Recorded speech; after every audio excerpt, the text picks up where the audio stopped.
To tell us more about the NGA and its mission, at this time, I'd like to welcome Kevin Hope to the stage, who's here to join us from the NGA.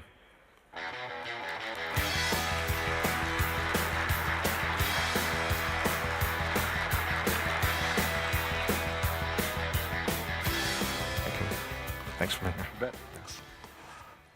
All right. Well, thank you very much, Mladen, and good afternoon, everyone.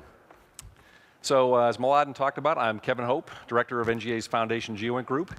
So as part of the geospatial track this week, I'm privileged to lead a session tomorrow where I'll be talking about the particular part of NGA that I lead, which is the Foundation GEOINT mission.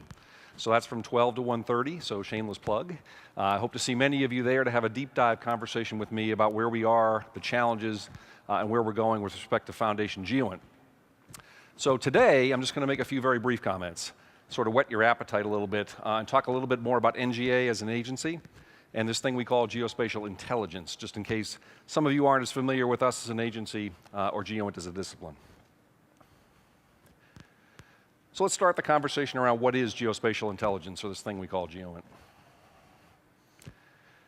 At the macro level, really a highly evolved intelligence discipline concerned about three major dimensions, okay, simply stated: where, what, why.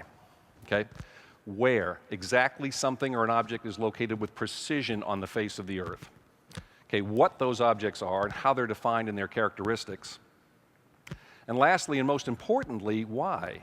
Right? So going beyond, and it's really the fusion of where and what to produce something that is beyond data, okay, beyond information, to produce intelligence that we use to support combat support agencies and the intelligence community.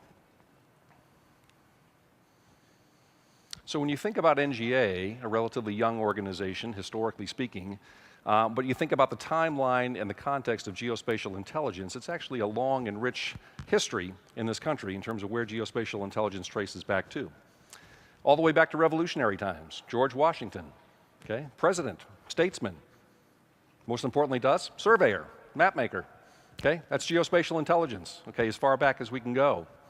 As you move forward into the Civil War, the early use of balloons, okay, to provide the very first examples of aerial reconnaissance, okay, geospatial intelligence. Moving forward to World War II and the advances in terms of cartography, and where we're going to support the warfighter in terms of what we did and what we do for cartographic information in that era. Moving through the Cold War, okay, where aerial imagery became the backbone of geospatial intelligence. All the way forward to the days of NEMA and NGA, where satellite data and information start to become even more important, okay? So while NGA is relatively young as an agency, the discipline of geospatial intelligence has a long history, okay? So as you're thinking about GEOINT, think about it in the context of where we've been. So how does NGA produce geospatial intelligence? Well, we use a wide variety and range of data and sources. So probably if I were to ask most of you what is NGA best known for, you'd probably say imagery, imagery exploitation, imagery intelligence, and that's incredibly important to what we do.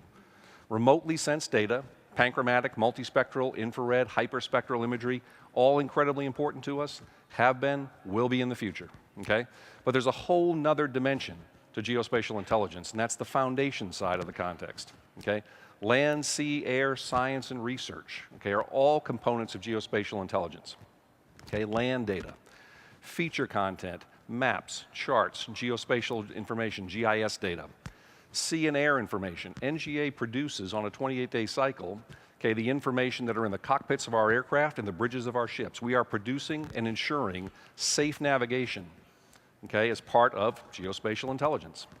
Science, we have an incredibly important role in GPS, okay? Photography, gravity, world magnetic systems, coordinate systems, world magnetic models, all part of what we do to produce geospatial intelligence. And research. So things that are becoming more and more important as we go forward in time. Human geography, the understanding and the context of people on the Earth and what they do and the motivations that move populations. Okay, geographic names, open source, maritime and land boundaries, all of that provides a rich diversity and range of sources that we use to produce geospatial intelligence. So just a couple more comments, and this is really driving me towards why I came personally to the GEOINT, to the conference this week in terms of Hexagon, and have a chance to talk with all of you about geospatial intelligence and GEOINT. Because as our director likes to say, what got us here, okay, won't get us there, okay? The days where the DoD and the IC had a monopoly on the sources of information to produce geospatial intelligence, and those sources were rare, they were hard to find, okay, are over. Okay? And in fact, we find ourselves in an environment that is exactly the opposite of that. The proliferation of sources, open sources, all kinds of available sources are exploding everywhere. Just take a look and take a walk through the zone this afternoon, and you can see them everywhere. Okay? So we have to rethink what we do and how we do it in terms of the production of geospatial intelligence. Okay? So that's everything from the media to the public, the intelligence community, industry, okay? All of you. International partnerships, government, think tanks, and academia, they will all play a role in what NGA does in the future and how we move to produce geospatial intelligence. We're rethinking those roles, rethinking those relationships, and rethinking those partnerships, and we need you. So the future of NGA, okay, like I just talked about, in terms of those relationships and partnerships, we need those leap-ahead capabilities. As Mladen talked about, we need to leave the flatlands, okay? We need your energy, we need your passion, we need your ideas. Okay, we need those leap-ahead technologies that was talked about last night in the keynote address, okay? Because what got us here is not going to get us where we need to be in the future, okay? So I'd like to engage all of you and challenge all of you to work with us as we drive to the future in terms of where we're going with geospatial intelligence, NGA, and certainly in tomorrow's conversation, the Foundation GEOINT mission. So it's been a great privilege so far this week to meet many of you and have the chance to come out and have this dialogue. Look forward to more conversation tomorrow. And with that, I'll turn it back over to Mladen. Thanks very much. Thanks, Kevin. Great job. Thank you. Thank you.